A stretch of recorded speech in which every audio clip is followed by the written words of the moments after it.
আজকের ভিডিওতে আমরা এক্সপ্লেন করতে যাচ্ছি 2024 সালে মুক্তিপ্রাপ্ত একটি অসাধারণ সার্ভাইভাল মুভি আন্ডার প্যারিস, যেখানে প্যারিস শহরের উপর হঠাৎ করে নেমে আসে ভয়াবহ বিপর্যয়। সমুদ্র থেকে বিশাল আকারের হাঙ্গরের একটি দল আক্রমণ করে প্যারিস শহর।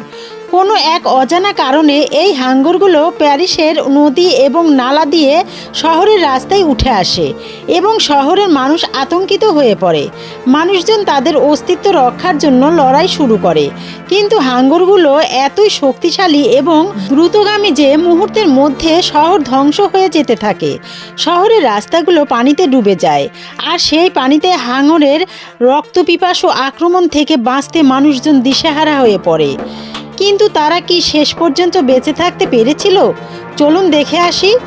গল্পের শুরুতে আমরা সোফিয়াকে দেখতে পাই, একজন দক্ষ মেরিন গবেষক, যিনি তার টিমসহ লিলিপ নামের একটি বিরল প্রজাতির হাঙ্গরের উপর গবেষণা করছিলেন। টিমের মধ্যে তার স্বামী ক্রিস্টিও ছিল।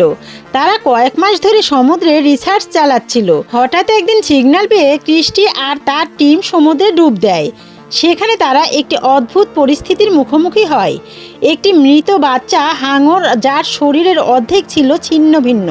টিমের সবাই অবাক হয়, কারণ এটি এমন কিছু ছিল যা আগে কখনো দেখা যায়নি। এর মধ্যেই সেখানে হঠাৎ এক ঝাঁক মেয়ে হাঙর এসে তাদের ঘিরে ফেলে। টিমটি জানতো কিভাবে হাঙরদের সাথে আচরণ করতে হয়, তাই তারা শান্ত থাকে। কিছুক্ষণের মধ্যেই তাদের পুরনো গবেষণার সাবজেক্ট লিলিপ হাজির হয়, যে লিলিপকে তারা কিছু মাস আগে 2.5 মিটার আকারে দেখেছিল।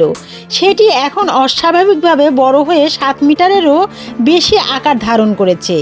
এই ধরনের দ্রুত বৃদ্ধি দেখে সোফিয়া খুব অবাক হয় এবং সে ক্রিস্টিকে লিলিপের শরীর থেকে স্যাম্পল নিতে বলে, যাতে এর রহস্য উদ্ঘাটন করা যায়। যখন ক্রিস্টি স্যাম্পল নেওয়ার জন্য লিলিপের শরীরে ইঞ্জেকশন দেয়, তখন হঠাৎ করে লিলিপ আক্রমণাত্মক হয়ে ওঠে এবং তাদের উপর হামলা করে। মুহূর্তের মধ্যেই লিলিপ তার ধারালো দাঁত দিয়ে টিমের সদস্যদের আঘাত করে এবং সমুদ্রের পানি রক্তে ভরে যায়। সোফিয়া এই মর্মান্তিক দৃশ্য দেখে শোকাহত হয় এবং নিজেকে সংবরণ করতে পারে না। তার সাথে থাকা একজন মেয়ে তাকে থামানোর চেষ্টা করে, কিন্তু সোফিয়া নিজেই সমুদ্রে ডুব দেয় টিমের বাকি সদস্যদের বাঁচানোর জন্য। কিন্তু লিলিপ তখনই সমুদ্রের গভীরে হারিয়ে যায়। সোফিয়া কেবল কিছু শরীরের টুকরো খুঁজে পায়। এরপর লিলিপ হঠাৎ সোফিয়ার উপর আক্রমণ করে। তার পা জালে আটকে যায় এবং তাকে গভীরে টেনে নিয়ে যায়। কিন্তু সৌভাগ্যক্রমে সোফিয়া কোনো মতে জাল কেটে বেরিয়ে আসে এবং বেঁচে যায়। এরপর 3 বছর পরে প্যারিস শহরে দুটো ছেলে মাছ ধরতে গিয়ে নদীর ভেতর থেকে একটা মিসাইল খুঁজে পায়। তারা তখন পুলিশকে জানালে পুলিশ এসে সেটা তদন্ত করতে শুরু করে। এরপর আমরা দেখতে পাই সোফিয়া এখন তার গবেষণার কাজ ছেড়ে দিয়েছে। এখন সে একটা অ্যাকোয়ারিয়ামে চাকরি করে।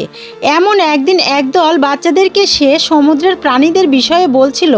তখন হঠাৎ একটা বাচ্চা বলে ওঠে যে সোফিয়া যদি সমুদ্রের প্রাণীদের ব্যাপারে এত কিছু জানে, তাহলে তার টিমকে কেন বাঁচাতে পারেনি। কথাটা শুনে সোফিয়া নির্বাক হয়ে যায় এবং সেখান থেকে চলে আসে। তখন মিকা নামে একজন মেরিন বিশেষজ্ঞ তার সাথে যোগাযোগ করে। মিকা তাকে জানায় যে তারা লিলিপের অবস্থান ট্র্যাক করছে, কারণ লিলিপ এখন প্যারিসে আছে এবং তার শরীরে লাগানো ট্র্যাকার এখনও সক্রিয় আছে। যদিও প্রথমে সোফিয়া বিশ্বাস করতে চায় না, কারণ স্বচ্ছ মিষ্টি পানিতে হাঙ্গরের টিকে থাকা অসম্ভব বলে তার ধারণা ছিল। এরপর সোফিয়া মিকার কাছ থেকে জানতে পারে যে মিকা ও তার সঙ্গী বেন সেই রাতেই লিলিপকে খুঁজতে নদীতে নামবে। তবে সোফিয়া তাদের সাথে যেতে রাজি হয় না। বাসায় ফিরে পুরনো জিনিসপত্র ঘাঁটতে গিয়ে সোফিয়া 3 বছর আগের ঘটনাগুলোর ভিডিও দেখে আবেগপ্রবণ হয়ে যায়। মিকার কথা মনে করে সে লিলিপের ট্র্যাকার চেক করে এবং নিশ্চিত হয় যে লিলিপ সত্যি প্যারিসে এসেছে। সোফিয়া তৎক্ষণাৎ মিকাকে সাবধান করতে ফোন করে, কিন্তু তার ফোন বন্ধ ছিল, তাই সে একটি ভয়েস মেসেজ পাঠিয়ে দেয়। এদিকে মিকা আর বেন নদীতে পৌঁছে যায়। মিকা নদীতে নেমে একটি পুরনো গাড়ি খুঁজে পায়, যার গায়ে অদ্ভুত চিহ্ন রয়েছে। দেখে মনে হচ্ছিল কোনো হিংস্র প্রাণী এটাকে আক্রমণ করেছে। হঠাৎ পুলিশ এসে যায়। বেন পালিয়ে যায় এবং মিকা ধরা পড়ে যায়।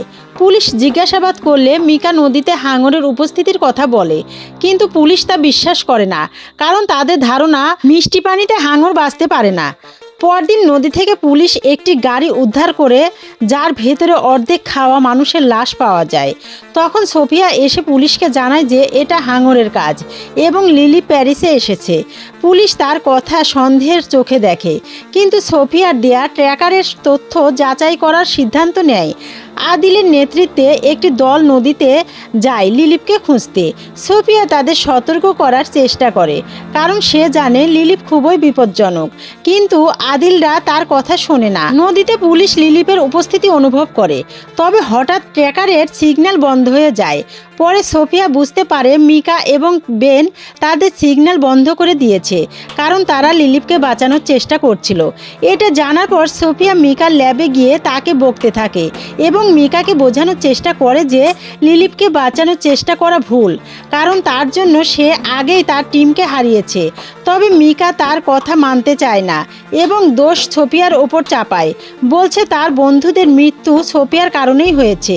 কষ্ট পেয়ে সোফিয়া সেখান থেকে চলে যায়। এদিকে আদিল কমিশনারকে হাঙ্গরের বিষয়ে জানায়, কিন্তু আসন্ন সাঁতার প্রতিযোগিতার কারণে মেয়র ইভেন্ট ক্যান্সেল করতে রাজি হয় না। মেয়র আদেশ দেয় যেভাবেই হোক হাঙরটাকে তাড়াতে। মিকা তখন একটি ভিডিও পোস্ট করে সবাইকে আহ্বান জানায় হাঙ্গরদের রক্ষা করার জন্য এবং নদীর কাছে ক্যাটাকম্বস নামে একটি জায়গায় আসতে বলে। তার উদ্দেশ্য ছিল হাঙ্গরদের বাঁচানো। পুলিশ তার এই পরিকল্পনার কথা জানতে পারে এবং মিকাকে থামাতে ক্যাটাকম্বসে যায়। সেখানে অনেক মেরিন সেভিয়ার উপস্থিত হয়। মিকা পানিতে নেমে একটি বেবি হাঙরের সাথে শান্তিপূর্ণভাবে আচরণ করতে থাকে। সোফিয়া মিকাকে সাবধান করে দেয়, বলছে এটি লিলিপের ফাঁদ, কারণ লিলিপ মানুষের মন পড়তে পারে এবং সাধারণ হাঙ্গরকে দিয়ে তাকে বশ করার চেষ্টা করছে। মিকা পাত্তা না দেওয়ায় লিলিপ হঠাৎ মিকাকে আক্রমণ করে এবং তাকে পানির গভীরে টেনে নিয়ে যায়, যা দেখে সবাই আতঙ্কিত হয়ে পড়ে। সোফিয়া এবং তার দল যখন টর্চ জ্বালায়, তখন তারা দেখতে পায় শত শত হাঙর তাদের ঘিরে ফেলেছে। সবাই ভয় পেয়ে গেলেও সোফিয়া সবাইকে শান্ত থাকতে বলে, কারণ মুভমেন্টে হাঙররা ভয় পেতে পারে এবং আক্রমণ করতে পারে। তারা সাবধানে বোমগুলো সেট করে, কিন্তু একজন বোম ব্লাস্ট করতে গেলে হাঙর আক্রমণ করে এবং তাকে মেরে ফেলে।